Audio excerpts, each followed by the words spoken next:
ओम शांति। 4 दिसंबर 2020 की साकार मुरली है। बाबा ने कहा, मीठे बच्चे, बेहद का बाबा आया है तुम बच्चों का ज्ञान से श्रृंगार करने। ऊंच पद पाना है तो सदा श्रृंगारे हुए रहो। प्रश्न है, किन बच्चों को देखकर बेहद का बाप बहुत खुश होते हैं? तो उत्तर है, जो बच्चे सर्विस के लिए एवर रेडी रहते हैं, अलौकिक और पारलौकिक दोनों बाप को पूरा फॉलो करते हैं, ज्ञान योग से आत्मा को श्रृंगारते हैं, पतितों को पावन बनाने की सेवा करते हैं। ऐसे बच्चों को देख बेहद के बाप को बहुत खुशी होती है। बाप की चाहना है मेरे बच्चे मेहनत कर ऊंच पद पाएं। ओम शांति। रूहानी बाप रूहानी बच्चों प्रति कहते हैं, मीठे मीठे बच्चों, जैसे लौकिक बाप को बच्चे प्यारे लगते हैं, वैसे बेहद के बाप को भी बेहद के बच्चे प्यारे लगते हैं। बाप बच्चों को शिक्षा सावधानी देते हैं कि बच्चे ऊंच पद पाएं। यही बाप की चाहना होती है। तो बेहद के बाप की भी यह इच्छा रहती है, बच्चों को ज्ञान और योग के गहनों से श्रृंगारते हैं। तुमको दोनों बाप बहुत अच्छी रीति श्रृंगारते हैं कि बच्चे ऊंच पद पाए। अलौकिक बाप भी खुश होते हैं तो पारलौकिक बाप भी खुश होते हैं। जो अच्छी रीति पुरुषार्थ करते हैं उन्हों को देखकर गाया भी जाता है, फॉलो फादर। तो दोनों को फॉलो करना है। एक है रूहानी बाप, दूसरा फिर यह है अलौकिक फादर। तो पुरुषार्थ कर ऊंच पद पाना है। तुम जब भट्ठी में थे तो सबका ताज सहित फोटो निकाला गया था। बाप ने तो समझाया है, लाइट का ताज कोई होता नहीं है। यह एक निशानी है पवित्रता की, जो सबको देते हैं। ऐसे नहीं कोई सफ़ेद लाइट का ताज होता है। यह पवित्रता की निशानी समझाई जाती है। पहले पहले तुम रहते हो सतयुग में, तुम ही थे ना। बाप भी कहते हैं, आत्माएं और परमात्मा अलग रहे बहुकाल। तुम बच्चे ही पहले पहले आते हो, फिर पहले तुमको ही जाना है। मुक्ति धाम के गेट्स भी तुमको खोलने हैं। तुम बच्चों को बाप श्रृंगारते हैं। पियर घर में वनवाह में रहते हैं। इस समय तुमको भी साधारण रहना है, न ऊंच न नीच। बाप भी कहते हैं, साधारण तन में प्रवेश करता हूँ। कोई भी देहधारी को भगवान कह नहीं सकते। मनुष्य मनुष्य की सद्गति नहीं कर सकते। सद्गति तो गुरु ही करते हैं। मनुष्य 60 वर्ष के बाद वानप्रस्थ लेते हैं, फिर गुरु करते हैं। यह भी रस्म अभी की है, जो फिर भक्ति मार्ग में चलती है। आजकल तो छोटे बच्चे को भी गुरु करा देते हैं। भल वानप्रस्थ अवस्था नहीं है, परंतु अचानक मौत तो आ जाता है ना, इसलिए बच्चों को भी गुरु करा देते हैं। जैसे बाप कहते हैं, तुम सभी आत्माएं हो, हक है वर्षा पाने का। वह कह देते, गुरु बगैर ठौर नहीं पाएंगे, अर्थात ब्रह्म में लीन नहीं होंगे। तुमको तो लीन नहीं होना है। यह भक्ति मार्ग के अक्षर हैं। आत्मा तो स्टार मिसल बिंदी है, बाप भी बिंदी ही है। उस बिंदी को ही ज्ञान सागर कहा जाता है। तुम भी छोटी आत्मा हो, उसमें सारा ज्ञान भरा जाता है। तुम फुल ज्ञान लेते हो, पास विद ऑनर होते हो ना। ऐसे नहीं कि शिवलिंग कोई बड़ा है। जितनी बड़ी आत्मा है उतना ही परमात्मा है। आत्मा परम धाम से आती है पाठ बजाने। बाप कहते हैं, मैं भी वहाँ से आता हूँ, परंतु मुझे अपना शरीर नहीं है। मैं रूप भी हूँ, बसंत भी हूँ। परमात्मा रूप है, उनमें सारा ज्ञान भरा हुआ है। ज्ञान की वर्षा बरसाते हैं तो सभी मनुष्य पापात्मा से पुण्य आत्मा बन जाते हैं। बाप गति सद्गति दोनों देते हैं। तुम सद्गति में जाते हो, बाकी सब गति में अर्थात अपने घर में जाते हैं। वह है स्वीट होम। आत्मा ही इन कानों द्वारा सुनती है। अब बाप कहते हैं, मीठे मीठे सीखे लते बच्चों, वापस जाना है।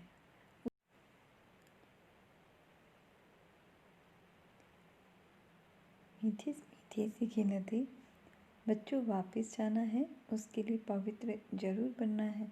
पवित्र बनने बगैर कोई भी वापस जा ना सके। मैं सबको ले जाने आया हूँ। आत्माओं को शिव की बारात कहते हैं। अब शिव बाबा शिवालय स्थापन कर रहे हैं। फिर रावण आकर वैश्यालय स्थापन करते हैं। वाम मार्ग को वैश्यालय कहा जाता है।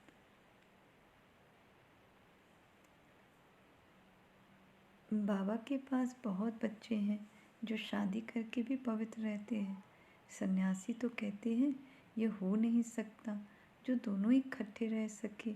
यहाँ समझाया जाता है इसमें आमदनी बहुत है। पवित्र रहने से 21 जन्मों की राजधानी मिलती है, तो एक जन्म पवित्र रहना कोई बड़ी बात थोड़ी ही है। बाप कहते हैं तुम काम चिता पर बैठ बिल्कुल ही काले बन गए हो। कृष्ण के लिए भी कहते हैं गोरा और सावरा, श्याम सुंदर। ये समझानी इस समय की है। काम चिता पर बैठने से सावरे बन गए। फिर उनको गांव का छोरा भी कहा जाता है। बरोबर था ना। कृष्ण तो हो ना सके। इनके ही बहुत जन्मों के अंत में बाप प्रवेश कर गोरा बनाते हैं। अभी तुमको एक बाप को ही याद करना है। बाबा आप कितने मीठे हो, कितना मीठा वर्षा आप देते हैं। हमको मनुष्य से देवता मंदिर लायक बनाते हो। ऐसे ऐसे अपने से बातें करनी है, मुख से कुछ बोलना नहीं है। भक्ति मार्ग में आप माशूक को कितना याद करते आए हैं। अभी आप आकर मिले हो। बाबा आप तो सबसे मीठे हो, आपको हम क्यों नहीं याद करेंगे। आपको प्रेम का, शांति का सागर कहा जाता है। आप ही वर्षा देते हो। बाकी प्रेरणा से कुछ भी मिलता नहीं है। बाप तो सम्मुख आकर तुम बच्चों को पढ़ाते हैं। यह पाठशाला है ना। बाप कहते हैं मैं तुमको राजाओं का राजा बनाता हूँ। यह राजयोग है। अभी तुम मूल वतन, सूक्ष्म वतन, स्थूल वतन को जान गए हो। इतनी छोटी आत्मा में कैसे पाठ बजाती है भी बना बनाया। इनको कहा जाता है अनादि अविनाशी वर्ड ड्रामा। ड्रामा फिरता रहता है, इसमें संशय की कोई बात नहीं। बाप सृष्टि के आदि मध्य अंत का राज समझाते हैं। तुम स्वदर्शन चक्रधारी हो। तुम्हारी बुद्धि में सारा चक्र फिरता रहता है, तो उससे तुम्हारे पाप कट जाते हैं। बाकी कृष्ण ने कोई स्वदर्शन चक्र चलाकर हिंसा नहीं की। वहाँ तो न लड़ाई की हिंसा होती, न काम कटारी चलती। डबल अहिंसक होते हैं। इस समय तुम्हारी 5 विकारों से युद्ध चलती है। बाकी और कोई युद्ध की बात ही नहीं है। अब बाप है ऊंचते ऊंच, फिर ऊंचते ऊंच यह वर्षा। लक्ष्मी नारायण इन जैसा ऊंच बनना है। जितना तुम पुरुषार्थ करेंगे उतना ऊंच पद पाएंगे। कल्प कल्प वही तुम्हारी पढ़ाई रहेगी। अभी अच्छा पुरुषार्थ किया तो कल्प कल्प करते रहेंगे। जिस्मानी पढ़ाई से इतना पद नहीं मिल सकता जितना रूहानी पढ़ाई से मिलता है। ऊंचते ऊंच ये लक्ष्मी नारायण बनते हैं। यह भी हैं तो मनुष्य, परंतु दैवी गुण धारण करते हैं, इसलिए देवता कहा जाता है। बाकी 8-10 भुजाओं वाले कोई है नहीं। भक्ति में दीदार होता है तो बहुत रोते हैं। दुख में आकर बहुत आंसू बहाते हैं। यहाँ तो बाप कहते हैं आंसू आया तो फेल। अम्मा मरे तो हलवा खाओ।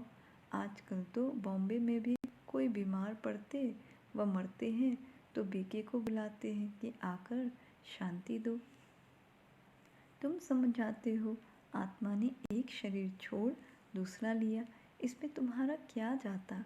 रोने से क्या फ़ायदा? कहते हैं इनको काल खा गया। ऐसी कोई चीज़ है नहीं, ये तो आत्मा आप ही एक शरीर छोड़ जाती है। अपने शरीर पर अपने समय पर शरीर छोड़ भागती है, अपने समय पर शरीर छोड़ भागती है, बाकी काल कोई चीज़ नहीं है। सतयुग में गर्भ महल होता है, सजा की बात ही नहीं। वहाँ तुम्हारे कर्म अकर्म हो जाते, माया ही नहीं जो विकर्म हो। तुम विकर्माजीत बनते हो। पहले पहले विकर्माजीत संवत चलता है, फिर भक्ति मार्ग में शुरू होता है तो राजा विक्रम संवत शुरू होता है। इस समय जो विकर्म किए हैं उन पर जीत पाते हो, नाम रखा जाता है विक्रमाजीत। फिर द्वापर में विक्रम राजा हो जाता, विकर्म करते रहते हैं। सुई पर अगर कट चढ़ी हुई होगी तो चुंबक खींचेगा नहीं, जितना पापों की कट उतरती जाएगी तो चुंबक खींचेगा। बाप तो पूरा प्योर है, तुमको भी पवित्र बनाते हैं योग बल से। जैसे लौकिक बाप भी बच्चों को देख खुश होते हैं ना, बेहद का बाप भी खुश होता है बच्चों की सर्विस पर। बच्चे बहुत मेहनत भी कर रहे हैं, सर्विस पर तो हमेशा एवर रेडी रहना है। तुम बच्चे हो पतितों को पावन बनाने वाले। ईश्वरीय मिशन, अभी तुम ईश्वरीय संतान हो, बेहद का बाप है और तुम सब बहन भाई हो, बस और कोई संबंध नहीं। मुक्ति धाम में है ही बाप और तुम आत्माएं भाई भाई। फिर तुम सतयुग में जाते हो तो वहाँ एक बच्चा एक बच्ची, बस। यहाँ तो बहुत संबंध होते हैं, चाचा काका मामा आदि। मूल वतन तो है ही स्वीट होम मुक्ति धाम। उसके लिए मनुष्य कितना यज्ञ तप आदि करते हैं, परंतु वापस तो कोई भी जा ना सके। गपोड़े बहुत मारते रहते हैं। सर्व का सद्गति दाता तो है ही एक, दूसरा ना कोई। अभी तुम हो संगम युग पर, यहाँ है ढेर मनुष्य। सतयुग में तो बहुत थोड़े होते हैं, स्थापना फिर विनाश होता है। अभी अनेक धर्म होने के कारण कितना हंगामा है। तुम 100% साल्वेंट थे, फिर 84 जन्मों के बाद 100% इनसाल्वेंट बन पड़े हो। अब बाप आकर सबको जगाते हैं, अब जागो, सतयुग आ रहा है। सत्य बाप ही तुमको 21 जन्मों का वर्षा देते हैं। भारत ही सचखंड बनता है, बाप सचखंड बनाते हैं। झूठ खंड फिर कौन बनाते हैं? 5 विकारों रूपी रावण, रावण का कितना बड़ा भूत बनाते हैं, फिर उसको जलाते हैं, क्योंकि यह है नंबर 1 दुश्मन। मनुष्यों को यह पता नहीं है कि कब से रावण का राज्य शुरू हुआ है।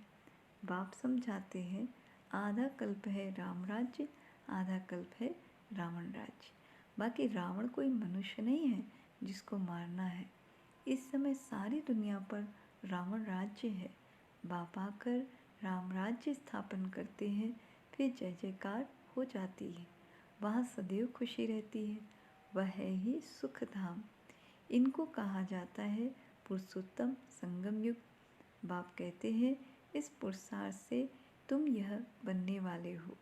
तुम्हारे चित्र भी बनाए थे, बहुत आए, फिर सुनंती कथनती भागंती हो गए। बाप आकर तुम बच्चों को बहुत प्यार से समझाते हैं। बाप टीचर प्यार करते हैं, गुरु भी प्यार करते हैं। सद्गुरु का निंदक ठौर ना पाए। तुम्हारी एम ऑब्जेक्ट सामने खड़ी है। उन गुरुओं के पास तो एम ऑब्जेक्ट कोई होती नहीं, वह कोई पढ़ाई नहीं है, यह तो पढ़ाई है। इनको कहा जाता है यूनिवर्सिटी कम हॉस्पिटल, जिससे तुम एवर हेल्दी वेल्दी बनते हो। यहाँ तो है ही झूठ, गाते भी हैं झूठी काया झूठी माया। सतयुग है सचखंड, वहाँ तो हीरे जवाहरातों के महल होते हैं। सोमनाथ का मंदिर भी भक्ति मार्ग में बनाया है। कितना धन था जो फिर मुसलमानों ने आकर लूटा, बड़ी बड़ी मस्जिदें बनाई। बाप तुमको कारून का खजाना देते हैं। शुरू से ही तुमको सब साक्षात्कार कराते आए हैं। अल्लाह अवलदीन बाबा है ना। पहला पहला धर्म स्थापन करते हैं, वह है डिटेज्म। जो धर्म नहीं है वह फिर से स्थापन होता है। सब जानते हैं प्राचीन सतयुग में इन्हों का ही राज्य था, उनके ऊपर कोई नहीं। डीटी राज्य को ही पैराडाइज कहा जाता है। अभी तुम जानते हो, फिर औरों को बताना है। सबको कैसे पता पड़े, जो फिर ऐसा कोई उलाहना न दे कि हमको पता नहीं पड़ा। तुम सबको बतलाते हो, फिर भी बाप को छोड़कर चले जाते हैं। यह हिस्ट्री मस्ट रिपीट। बाबा के पास आते हैं तो बाबा पूछते हैं, आगे कभी मिले हो? कहते हैं, हाँ बाबा, 5000 वर्ष पहले हम मिलने आए थे। बेहद का वर्षा लेने आए थे। कोई आकर सुनते हैं, कोई को साक्षात्कार होता है। ब्रह्मा का तो वह याद आता है। फिर कहते, हमने तो यही रूप देखा था। बाप भी बच्चों को देख खुश होते हैं। तुम्हारी अविनाशी ज्ञान रत्नों से झोली भरती है ना। यह पढ़ाई है। 7 दिन का कोर्स लेकर फिर बल कहाँ भी रह मुरली के आधार पर चल सकते हैं। 7 दिन में इतना समझाएंगे जो फिर मुरली को समझ सकेंगे। बाप तो बच्चों को सब राज अच्छी रीति समझाते रहते हैं। अच्छा, मीठे मीठे सिखिलधे बच्चों प्रति माता पिता बाप दादा का याद प्यार और गुड मॉर्निंग। रूहानी बाप की रूहानी बच्चों को नमस्ते, और हम रूहानी बच्चों की रूहानी बाप दादा को याद प्यार गुड मॉर्निंग और नमस्ते नमस्ते नमस्ते। शुक्रिया बाबा, शुक्रिया आपका पदम पदम शुक्रिया, जो आपने हमें अपना बना लिया, आप समान बना लिया। फिर धारणा के लिए मुख्य सार। पहला, स्वदर्शन चक्र फिराते पापों को भस्म करना है। रूहानी पढ़ाई से अपना पद श्रेष्ठ बनाना है। किसी भी परिस्थिति में आंसू नहीं बहाने हैं। दूसरा, यह वानप्रस्थ अवस्था में रहने का समय है, इसलिए वनवाह में बहुत साधारण रहना है। न बहुत ऊंच न बहुत नीच। वापस जाने के लिए आत्मा को संपूर्ण पावन बनाना है। फिर वरदान है, मनन शक्ति द्वारा बुद्धि को शक्तिशाली बनाने वाले मास्टर सर्वशक्तिमान भव। विस्तार है, मनन शक्ति ही दिव्य बुद्धि की खुराक है। जैसे भक्ति में सिमरन करने के अभ्यासी हैं, ऐसे ज्ञान में स्मृति की शक्ति है। इस शक्ति द्वारा मास्टर सर्वशक्तिमान बनो। रोज अमृत वेले अपने एक टाइटल को स्मृति में लाओ और मनन करते रहो, तो मनन शक्ति से बुद्धि शक्तिशाली रहेगी। शक्तिशाली बुद्धि के ऊपर माया का वार नहीं हो सकता, परवश नहीं हो सकते, क्योंकि माया सबसे पहले व्यर्थ संकल्प रूपी बाण द्वारा दिव्य बुद्धि को ही कमज़ोर बनाती है। इस कमजोरी से बचने का साधन ही है मनन शक्ति। स्लोगन है, आज्ञाकारी बच्चे ही दुआओं के पात्र हैं। दुआओं का प्रभाव दिल को सदा संतुष्ट रखता है। आज्ञाकारी बच्चे ही दुआओं के पात्र हैं। दुआओं का प्रभाव दिल को सदा संतुष्ट रखता है। अच्छा, ओम शांति।